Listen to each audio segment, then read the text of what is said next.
Genda maaso wano. Tuli mu kwekeja munnange tulinawo surprise twagala okukolera Dr. Pluto ffe bamulamu baabe Bulaaya atumiddwa mwannyinaffe Akram.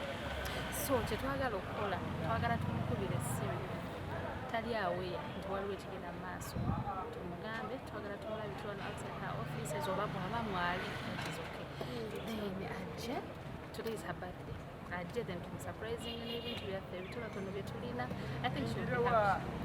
So the main course of the day, of the hour, is the surprise. Ninga tutasaba ebintu bingi.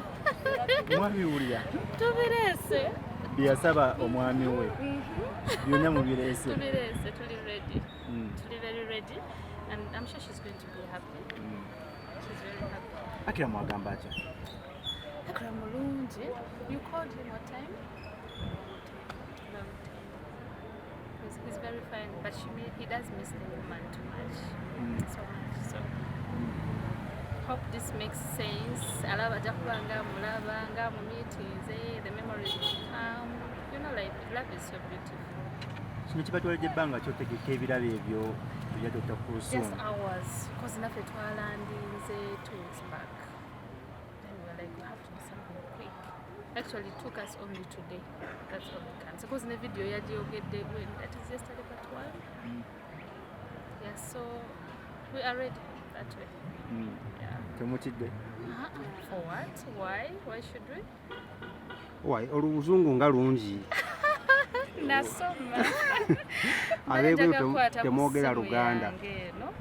What a simu.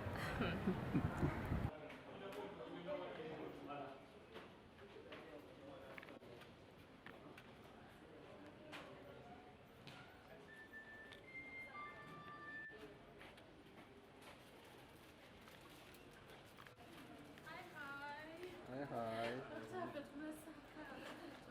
Surprise ebadde eyise. Kati mugenda kukola mutya? Kubanga babuuza office wali. Tunaanoonya office ku office. Naye ng'abadde happy mambi. Mukaabizi. Yonna gy'oli omwami mukyala wo musanyufu akaabye asanyuse. Kiki mukaabiza?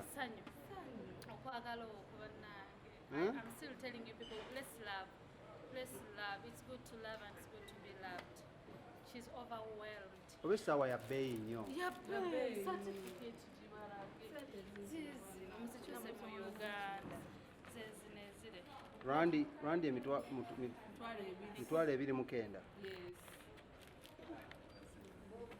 Kakati munange bagita fast. Mutuukirize